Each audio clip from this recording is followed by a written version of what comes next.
How's the royal family? I pray that everyone is doing well. Well, my royal family, this is a popcorn video. Oh, yes. So y'all know what y'all got to go do, because I'm going to bring it. Ooh, I'm going to bring it. So I know many have heard Wednesday over in Syria, they had a major attack. And the reason why I'm saying major attack, because that's how this country like to amplify it. But those people deal with bombings all the time. I mean, it's nothing but a bath of blood over there. I'm tongue twisted. So let's leave it right there. So I was doing my research, and as I was doing my research, I was thinking, I'm like, damn, Trump, karma is biting you in the ass left and right. So before we get into it, I have an article that I'm going to read. It's very long, so I'll make sure y'all have it to read it on your own leisure, but I'm just going to read what's absolutely necessary in this. So I'm reading out of CBS News, and what did it say here? Oh, here it is. The attack comes just weeks after President Trump declares ISIS defeated and said U.S. troops were coming home. Speaking to a gathering of U.S. ambassadors at the Senate Department on Wednesday after the Pentagon confirmed the deaths of American troops in Syria, Vice President Michael Pence repeated both of Mr. Trump's assertions. So anyway,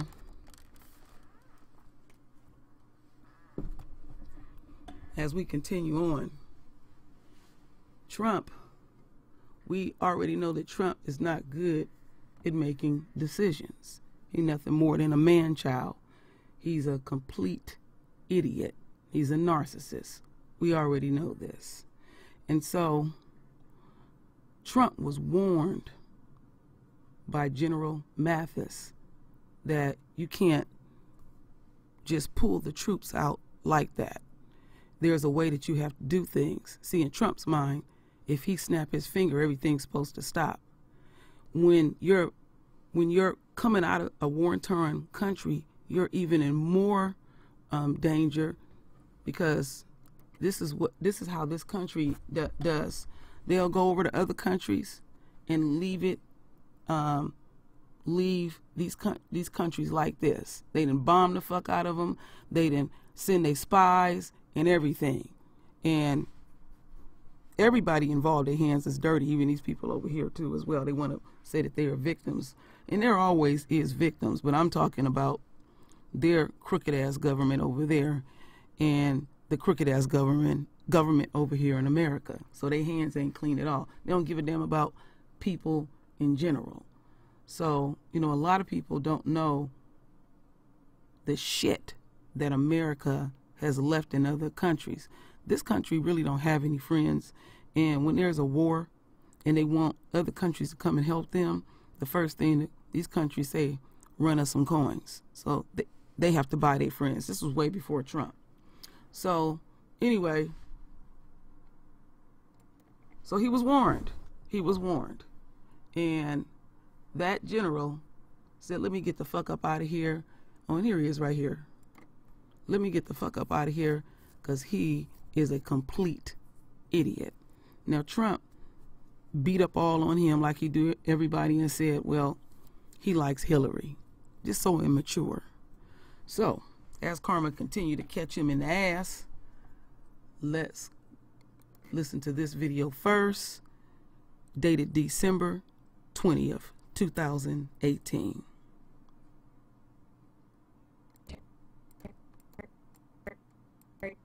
Jim Mattis resigned December 20th after clashing with President Trump on Syria and Afghanistan in recent days. Damn. Excuse me for that. His decision shocked many on Capitol Hill, as well as U.S. allies. Reading Secretary Mattis's letter of resignation last night put a lump in my throat. Ambassadors of a number of our European allies started to reach out to senators last night. What the hell's going on? It is beyond scary. It is evidence of further chaos. The retired Marine general's surprise decision came after Trump overruled advisors, including Mattis, by announcing a withdrawal from Syria and ordering the Pentagon to withdraw almost half of the forces in Afghanistan. In his resignation letter, Mattis said that the president deserves someone leading the Pentagon better aligned with his views. He did not offer any praise of Trump in the letter. The Pentagon released the letter moments after Trump tweeted that Mattis would retire. He and the president have a good relationship, but sometimes they disagree. Mattis has been with the Trump administration since the beginning. All I can say is he is the real deal. Many around the world and in Washington saw Mattis as a check on the president's impulses.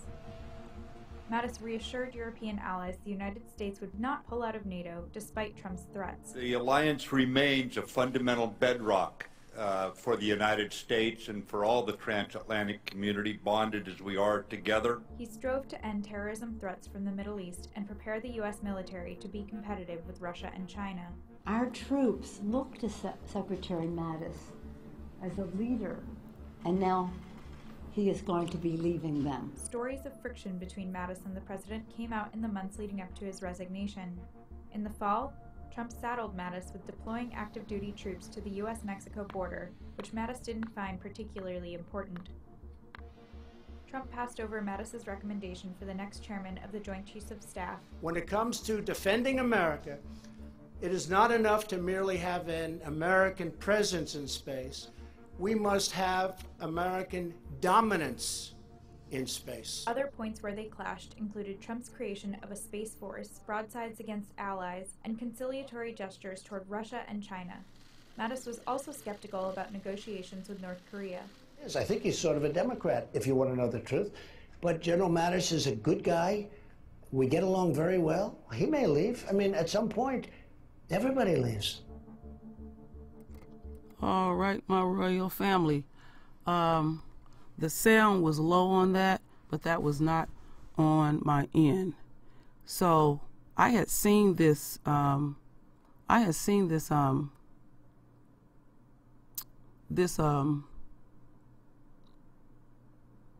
gonna say? I seen this particular video on the news, and when various politicians came out, including Nancy Pelosi, they knew the gravity of Mattis pulling out. And one of the other reasons why he pulled out, he didn't want to have his hands on none of this. It's like, I ain't going to have my blood in my hands, because he's been in the military all his life, and he's been trained to kill and destroy, and he knows how other countries feel about this country. He is privy to secret documentation, and he knows all the dirt. He knows where all the bodies land, and he said, no, I got to make me an executive decision, because this fool gonna put this country in danger.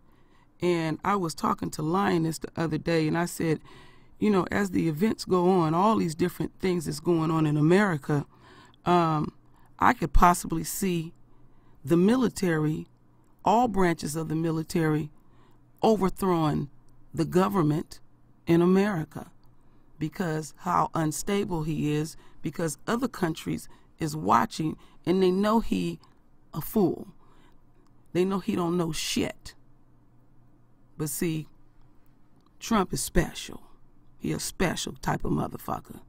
And it ain't even no need to have advisors around him, because he's foolish.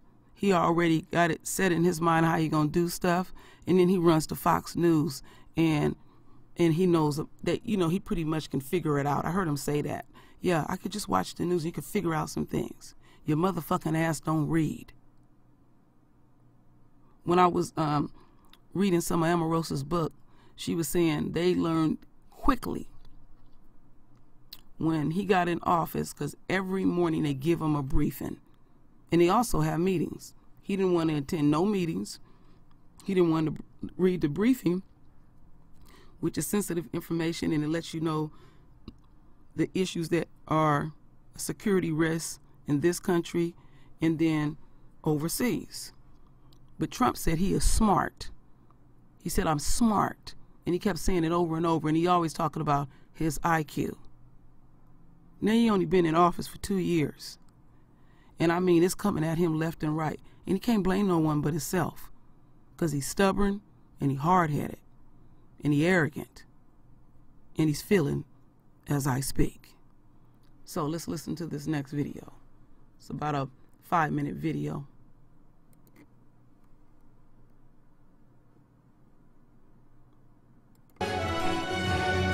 Hi, everyone. I'm Anne-Marie Green. I'm Vladimir Duthier. News out of Syria. We're following reports of a car bombing in Syria that has killed U.S. troops. The blast happened in Manbij in northern Syria. According to Turkish news, ISIS is claiming responsibility for the attack. So joining us now from the Pentagon is National Security Correspondent David Martin. So, David, what do we know so far about this attack? Well, we know so far that the U.S. military is officially confirming that American troops were killed in this car bombing in Manbij today. They are not yet confirming a number of dead, but there is one report that 4 soldiers are dead and others wounded. If that is true, this would be the single largest loss of life in Syria since U.S. troops went in there back in 2015. And obviously the irony is that it happens so soon after President Trump declared a victory against ISIS in Syria and said it was time for all American troops to come home.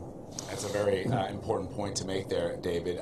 Tell us about the location of this attack. Give us a lay of the land and what perhaps those troops were doing in that part of Syria.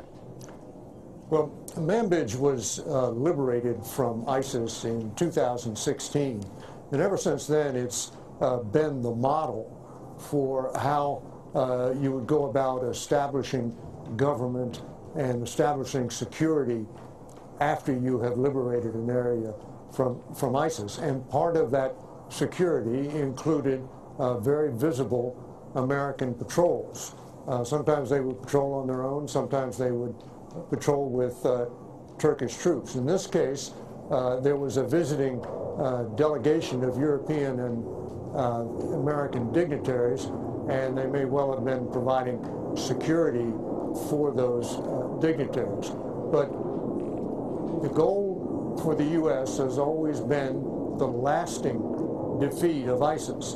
And if ISIS can mount a deadly car bombing in an area that has supposedly been liberated, that would indicate that we are still some ways away from achieving the lasting defeat of ISIS. I think everyone will agree that ISIS has sustained incredible damage, that ISIS has been pushed out of, much of Syria, but clearly not gone. So what is the current state of ISIS in Syria?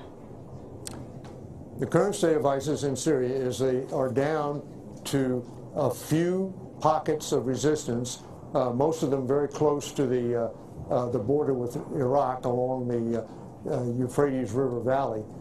A few pockets where they can still fly the ISIS flag and claim they hold that territory. But that is no longer the battle here. The battle is ISIS adapting to the fact that they could not hold territory against American bombing and against local troops backed up by American Special Operations Forces. The battle now is to establish security in these liberated areas because ISIS is melting away into the population, waiting for conditions to permit them to go back on the offensive. And obviously in Manbij, if their claim of responsibility is accurate, they had melted away and then saw an opportunity to attack and took it. David, as you point out, this comes as U.S. troops have begun to pull out of Syria. Do you think that this will have any impact on those plans going forward? I know the president, when he first tweeted that we were leaving Syria, he said it was going to be done in 30 days, and then you saw all sorts of pushbacks and rollbacks by members of his administration. What do you foresee going forward? Well, the official term now is it's going to be a conditions-based withdrawal. In other words, no fixed timetable. But the U.S. military is working on a plan that would have them all out in 90 to 120 days. Now, whether this causes them to rethink that plan and what the president's reaction to this would be remains to be seen. Hold on just a sec. We can hear the planes. You can imagine two different reactions from the president. One is, okay, I guess stability has not been established in some of these liberated areas. We need to go more slowly. The other is that why in the heck are American troops getting killed in a place like Syria where he has said there is nothing but sand and death? It'll be interesting to see how this all plays out, David. And again, I just want to remind our viewers what you said at the top of our discussion here about this attack that's occurred in Syria. You're hearing reports that there may be up to 4 American soldiers, service members, that were killed in this attack. And if that is the case, that would be the highest number or the most significant loss of life in Syria for the United States. That's right. We don't have official confirmation of that number, but that is the report. All right. David Martin for us at the Pentagon. David is on. Okay, my royal family. So remember, let me get back over here so I can pull up a good meme, a real good one on Trump. So we already had him playing with these toys. Let's see, Trump. Let's see what's really going on. Oh, yeah. This is a good one. So, anyway, Trump has what you call impulse problems. And he often like to overspeak because he wants to be the first and don't let things be completed. And being braggadocious, he, out of his own mouth, basically said victory, pull out. You see how the divine hand is working on him? Now, he didn't shut down this country. There's people who ain't got their check. People, he's affecting people's immediate situation. So that creates a negative energy. It's just there. You know, some of them people supported Trump. But you know, when your refrigerator is empty and your baby's got mince meal cramps, oh, that ain't important no more. I'm even thinking about, I seen an interview, they interviewed this white couple. You could tell they didn't have much. And they was proud that Trump would continue to do his antics on Twitter.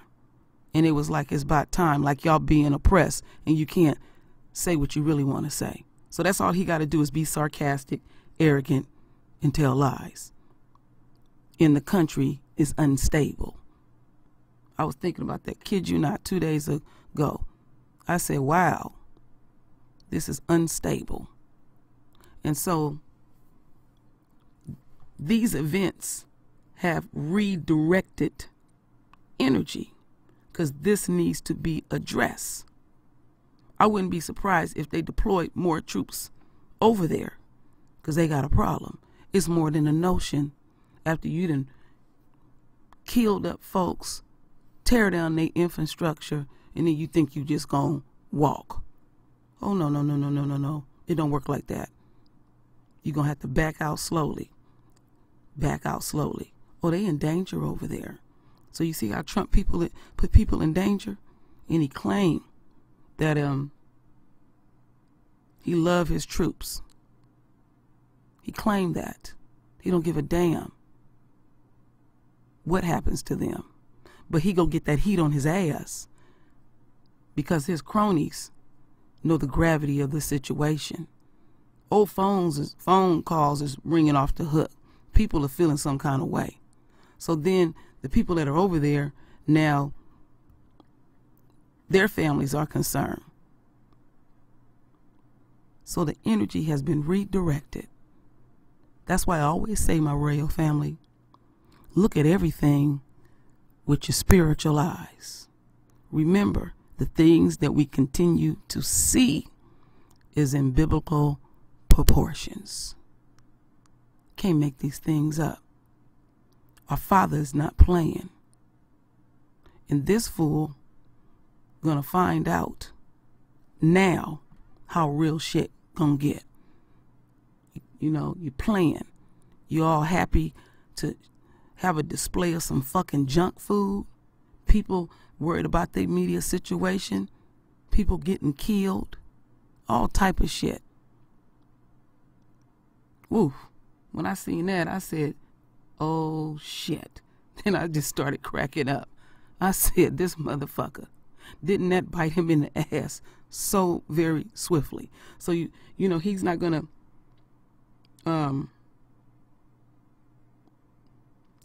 say anything to comfort people here in America. He doesn't fully understand he is the leadership. And when people are feeling unstable, they want their leadership to display strength. He displays arrogance, and he operates on a low vibration. He's a bottom feeder. Oh, yes, he is. He's garbage. You know he loves to eat garbage. So it'd be interesting to see what he really say out of his mouth. Fuck that tweet, because he didn't put that tweet there. Whoever the person, I know he got a person right next to him that do all the tweeting. Because he can't even spell 3-letter words. Or I'll stretch it out, 4-letter words. You don't even know how to use spell check. This motherfucker is dumb. And then the part that gets to me is, we have a shadow government, and they ain't pulled them yet. So they benefiting from this. Just a very small group of people. But the things that are going on in this country, every single, I'm going to say it like this, every single hour, somebody is worried now. America is naked and wide open.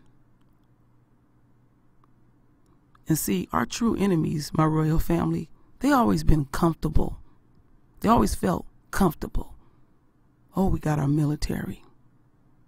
This is our system. And very smug about it. You're on your own. You see your leadership.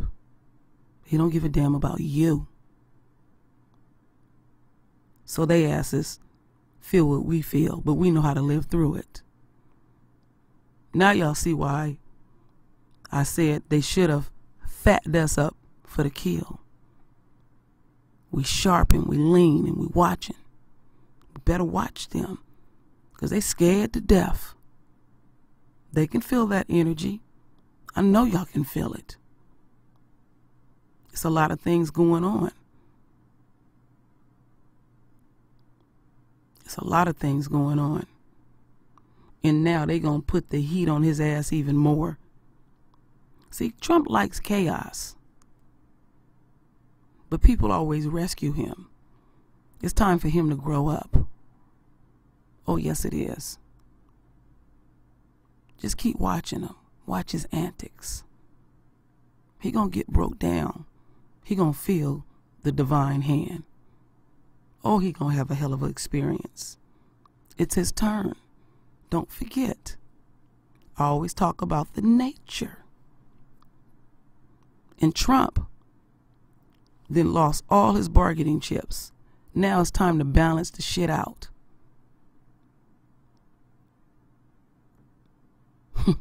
Ain't that something, my royal family? So we shall see in due times, like I often say, and the plot thickens.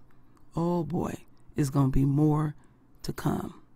We are living in some amazing times. And we're getting ever so close to home, ever so close. Just continue to focus on the kingdom. Don't entertain anything else but that in your immediate situation. But keep an eye on the enemy too. Don't get lackadaisical. So I'm going to leave it there, my royal family. So render your voice with your beautiful divine words. And as always, my royal family, I thank you for your love. I thank you for your support. And with that said, Ashe.